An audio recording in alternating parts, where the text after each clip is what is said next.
আজকের এই ক্লাসে ওয়েদারিং অর্থাৎ আবহবিকার থেকে বিভিন্ন এক্সামে যে সমস্ত প্রশ্নগুলি এসেছিল সেই সমস্ত প্রশ্নগুলি নিয়েই মূলত আজকে আলোচনা করব। আর যেহেতু প্রত্যেকটি প্রশ্নই কোনো না কোনো এক্সামে এসেছে, তাই আজকের ভিডিওটি খুবই গুরুত্বপূর্ণ এবং ভিডিওটি শেষ পর্যন্ত অবশ্যই দেখো, তাহলে আশা করছি অনেক নতুন কিছু তোমরা জানতে পারবে। তাহলে চলো প্রশ্নগুলি এখন আমরা দেখে নেই। প্রথম প্রশ্নটি হলো, স্বল্পমোচন ঘটে মূলত কোন শিলায়? অপশন এ ব্যাসল্ট শিলায়, অপশন বি গ্রানাইট শিলায়, অপশন সি চুনাপাথরে, অপশন ডি পাললিক শিলায়।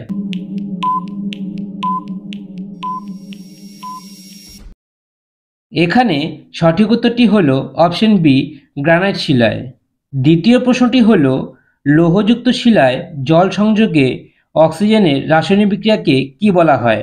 Option A carbonation, option B oxidation, option C hydration, option D hydrolysis.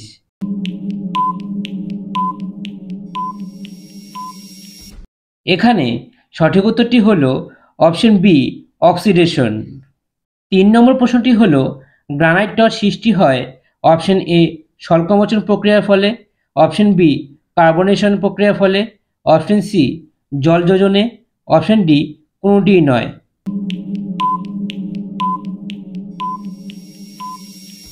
এখানে সঠিক উত্তরটি হলো অপশন এ স্বল্পমোচন প্রক্রিয়ার ফলে গ্রানাইট টরের সৃষ্টি হয়ে থাকে। 4 নম্বর প্রশ্নটি হলো, চুনাপাথরযুক্ত অঞ্চলে বেশি দেখা যায় option A carbonation, option B hydration, option C hydrolysis, option D oxidation.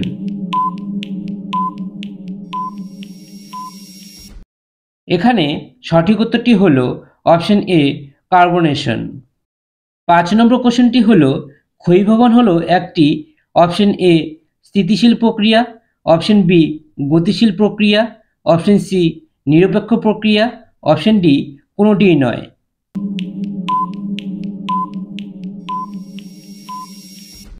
এখানে সঠিক উত্তরটি হলো অপশন বি গতিশীল প্রক্রিয়া। আর ক্ষয়ীভবন কেন গতিশীল প্রক্রিয়া এবং ওয়েদারিং অর্থাৎ আবহবিকার কেন স্থিতিশীল প্রক্রিয়া, তা আমরা আবহবিকার থেকে যে ডিটেলস ক্লাসগুলো করেছিলাম সেই ক্লাসগুলোতে সুন্দরভাবে আলোচনা করেছি। আর হ্যাঁ, তোমরা যদি এই আবহবিকার থেকে ডিটেলস ক্লাসগুলো কেউ না দেখে থাকো, তাহলে আমার ডেসক্রিপশন বক্সে গিয়ে আগে সেই ক্লাসগুলো দেখে আসো, আর তারপর আজকের এই ক্লাসটি দেখো, তাহলে আশা করছি তোমরা সমস্ত কোশ্চেনের অ্যান্সার খুব সহজেই করতে পারবে। তাহলে চলো এখন আমরা দেখে নিচ্ছি পরবর্তী প্রশ্নটি। 6 নম্বর প্রশ্নটি হলো, শিলায় মরিচা পড়ে যে প্রক্রিয়ায়, তা হলো অপশন এ জারণ, অপশন বি জলযোজন, অপশন সি আর্দ্র বিশ্লেষণ, অপশন ডি অঙ্গার যোজন।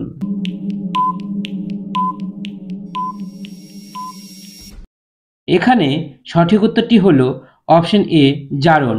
আমরা দেখেছিলাম যে অক্সিডেশন প্রক্রিয়ার ফলেই শিলার মধ্যে মরিচা পড়ে থাকে। 7 নম্বর প্রশ্নটি হলো, উষ্ণ মরুভূমিতে যান্ত্রিক আবহবিকারের প্রধান প্রক্রিয়াটি হলো অপশন এ লবণ কেলাস গঠন, অপশন বি তুষার খণ্ডীকরণ, অপশন সি ক্ষুদ্রকণা বিসরণ, অপশন ডি প্রস্তুতচায়ী বিচ্ছিন্নকরণ।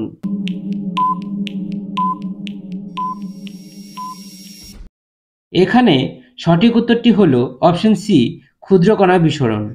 8 নম্বর প্রশ্নটি হলো, বিষমসত্ত্ব শিলায় যে ধরনের আবহবিকার ঘটে তা হলো অপশন এ বিচূর্ণন, অপশন বি বোল্ডার ভাঙন, অপশন সি স্বল্পমোচন, অপশন ডি ক্ষুদ্রকণা বিসরণ।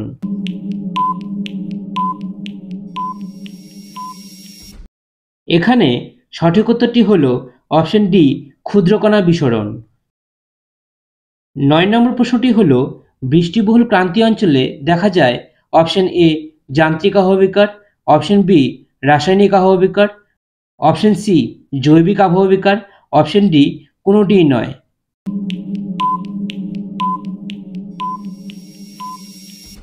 এখানে সঠিক উত্তরটি হলো অপশন বি রাসায়নিক আবহবিকার।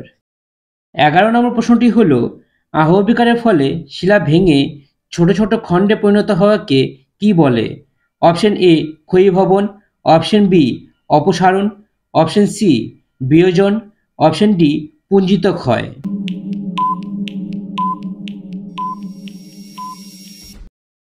এখানে সঠিক উত্তরটি হলো অপশন সি, বিয়োজন। 12 নম্বর প্রশ্নটি হলো আবহবিকারের প্রধান কারণগুলি কি কি? অপশন এ জল, বায়ু, তাপমাত্রা। অপশন বি উদ্ভিদ ও প্রাণী। অপশন সি ক এবং খ উভয়ই। অপশন ডি শুধুমাত্র জল।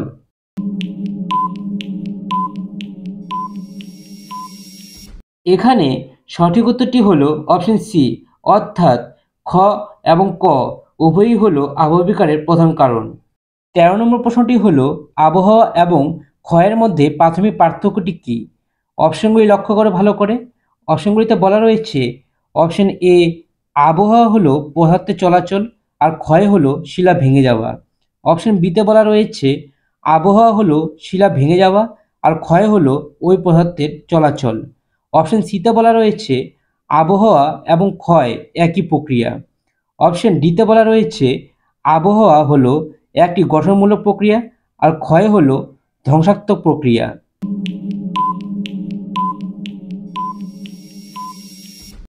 এখানে সঠিক উত্তরটি হলো অপশন এ, অর্থাৎ আবহাওয়া হলো পদার্থের চলাচল আর ক্ষয় হলো শিলা ভেঙে যাওয়া। 14 নম্বর প্রশ্নটি হলো নিচের কোনটি আবহাওয়া ও ক্ষয় উভয়ের ফলে ঘটে থাকে? অপশন এ মাটির গঠন। অপশন বি পলি জমা। অপশন সি শিলায় রাসায়নিক বিক্রিয়া। অপশন ডি উপরের কোনোটিই নয়।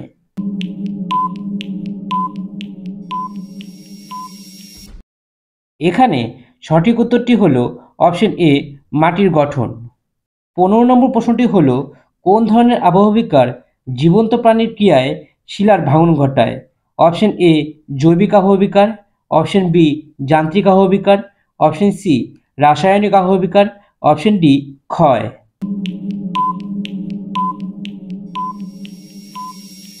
এখানে সঠিক উত্তরটি হলো অপশন এ জৈবিক আবহবিকার, অর্থাৎ বায়োলজিক্যাল ওয়েদারিং।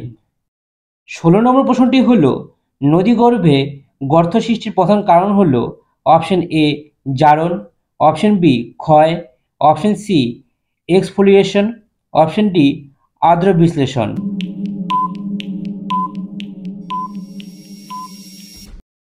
এখানে সঠিক উত্তরটি হলো অপশন বি, অর্থাৎ ক্ষয়।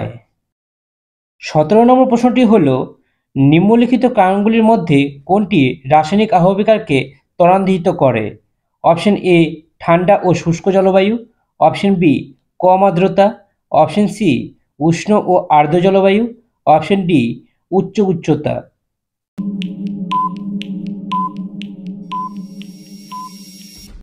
এখানে সঠিক উত্তরটি হলো অপশন সি উষ্ণ ও আর্দ্র জলবায়ু। 18 নম্বর প্রশ্নটি হলো কোন ধরনের আবহবিকার বরফ জমাট বাঁধা এবং গলে যাওয়ার ফলে জলের প্রসারণ ও সংকোচনের মাধ্যমে শিলা ভাঙতে জড়িত? অপশন এ হিমবাহের ক্রিয়া। অপশন বি জারণ। অপশন সি আর্দ্র বিশ্লেষণ। Option D carbonation.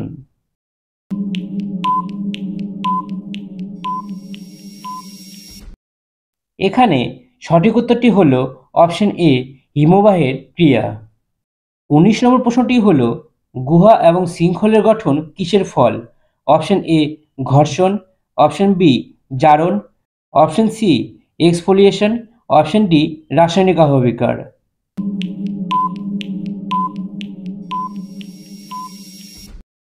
এখানে সঠিক উত্তরটি হলো অপশন ডি রাসায়নিক আবহবিকার। 20 নম্বর প্রশ্নটি হলো নিচের কোনটি ভৌত আবহবিকারের একটি প্রকার যেখানে শিলাগুলি বাঁকা স্তরে অর্থাৎ কার্ভড লেয়ারে ভেঙে যায়? অপশন এ তুষার ফাটল। অপশন বি ঘর্ষণ। Option C exfoliation. Option D লবণ স্ফটিকীকরণ।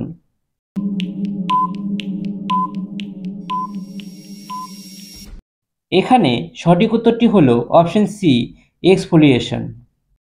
21 নম্বর প্রশ্নটি হলো নিম্নলিখিত কারণগুলির মধ্যে কোনটি আবহবিকারের হারকে প্রভাবিত করে না? অপশন এ জলবায়ু। অপশন বি শিলার প্রকার। অপশন সি ঢালের গঠন। অপশন ডি মানুষের কার্যকলাপ। এই 21 নম্বর প্রশ্নটিতে আমার একটু ডাউট রয়েছে। তোমরা যদি এই সঠিক অ্যান্সারটি জানো তাহলে অবশ্যই আমাকে কমেন্ট বক্সে কমেন্ট করে জানাও। আমার মতে এই 4টি অপশনের মধ্যে এখানে যেহেতু বলা রয়েছে যে কোনগুলি আবহবিকারের হারকে প্রভাবিত করে না। তো যেহেতু সবগুলো মোটামুটি আবহবিকারের হারকে প্রভাবিত করে থাকে, তাই এখানে আমার সঠিক উত্তরটি অপশন সি বলে, অর্থাৎ ঢালের কোণ বলে মনে হচ্ছে। 23 নম্বর প্রশ্নটি হল, কোন ধরনের আবহবিকার শিলাকে উদ্ভিদের মূলের ক্রিয়ায় ভেঙে দেয়? অপশন এ জৈব আবহবিকার, অপশন বি যান্ত্রিক আবহবিকার, অপশন সি রাসায়নিক আবহবিকার, অপশন ডি ক্ষয়।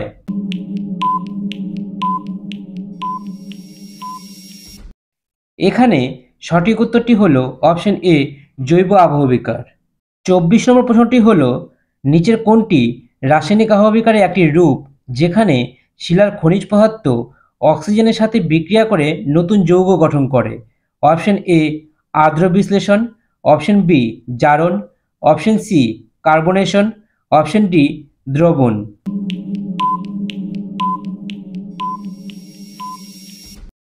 এখানে সঠিক উত্তরটি হল অপশন বি জারণ, অর্থাৎ অক্সিডেশন। 25 নম্বর প্রশ্নটি হল, কোন ধরনের আবহাওয়া প্রক্রিয়ায় খনিজ পদার্থ জল শোষণ করলে প্রসারিত হয়? Option A frost wedging, option B ঘর্ষণ, অপশন সি লবণ স্ফটিকীকরণ, অপশন ডি এক্সফোলিয়েশন।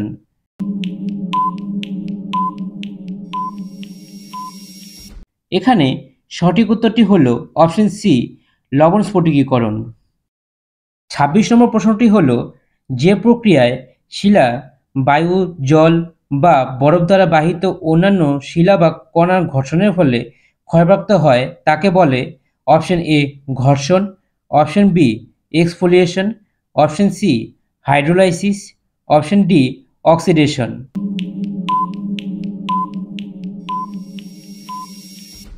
এখানে সঠিক উত্তরটি হল অপশন এ ঘর্ষণ। 27 নম্বর প্রশ্নটি হল, নিম্নলিখিত কোনটি রাসায়নিক আবহবিকারের উদাহরণ? অপশন এ তুষার ফাটল, অপশন বি ঘর্ষণ, অপশন সি অ্যাসিড বৃষ্টি দ্বারা চুনাপাথর দ্রবীভূত হওয়া, অপশন ডি নদী দ্বারা পলি বহন করে নিচে নিয়ে যাওয়া।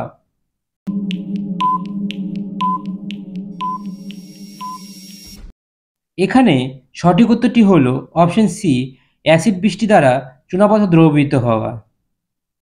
28 নম্বর প্রশ্নটি হল, যে প্রক্রিয়ায় জল পাথরের ফাটলে প্রবেশ করে জমে যায় এবং প্রসারিত হয় যার ফলে পাথর ভেঙে যায়, তার জন্য কী শব্দ ব্যবহার করা যেতে পারে?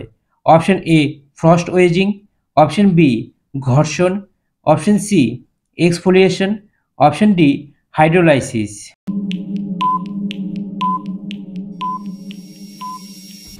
এখানে সঠিক উত্তরটি হল অপশন এ ফ্রস্ট ওয়েজিং, অর্থাৎ বরফের মধ্যে ভাঙন।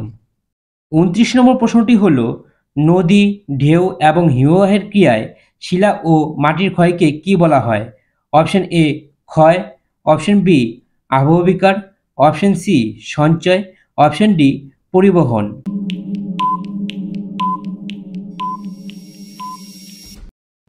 এখানে সঠিক উত্তরটি হল ক্ষয়, অর্থাৎ ইরোশন। 30 নম্বর প্রশ্নটি হল, রাসায়নিক আবহাওয়া নিম্নলিখিত কোন অঞ্চলে সবচেয়ে বেশি কার্যকর? অপশন এ উষ্ণ এবং আর্দ্র জলবায়ু, অপশন বি ঠান্ডা এবং শুষ্ক জলবায়ু, অপশন সি উচ্চ উচ্চতা, অপশন ডি কম বায়ুমণ্ডলীয় চাপ।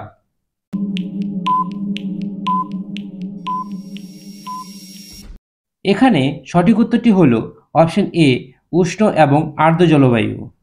31 নম্বর প্রশ্নটি হল, নিম্নলিখিতগুলির মধ্যে কোনটি ভৌত আবহবিকারের প্রকার নয়? Option A frost wedging, option B ক্ষয়, option C exfoliation, option D hydrolysis.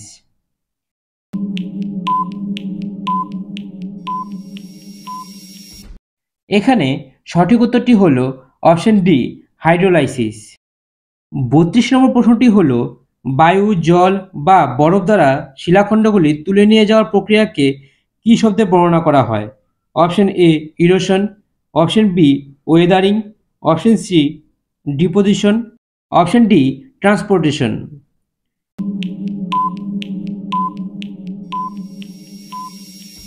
এখানে সঠিক উত্তরটি হল অপশন এ ইরোশন, অর্থাৎ ক্ষয়ীভবন। 33 নম্বর অর্থাৎ আজকের শেষ প্রশ্নটি হল, নিম্নলিখিতগুলির মধ্যে কোনটি ভৌত আবহবিকারের একটি রূপ যেখানে শিলা তাদের রাসায়নিক গঠনে কোনো পরিবর্তন ছাড়াই ছোট ছোট টুকরোয় ভেঙে যায়? এখানে অপশন এতে বলা রয়েছে ক্ষয়, অপশন বি যান্ত্রিক আবহবিকার, অপশন সি রাসায়নিক আবহবিকার, অপশন ডি অবক্ষেপণ।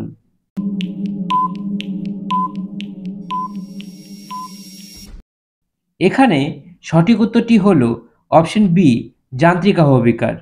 তাহলে আজকের ক্লাসটি এতটুকুই। আর আজকের এই ক্লাসে তোমাদের কতগুলি কোশ্চেন ঠিক হয়েছে তা তোমরা অবশ্যই আমাকে কমেন্ট বক্সে কমেন্ট করে জানাও। তাহলে চলো, দেখা হচ্ছে পরবর্তী ক্লাসে। সবাই ভালো থেকো ও সুস্থ থাকো।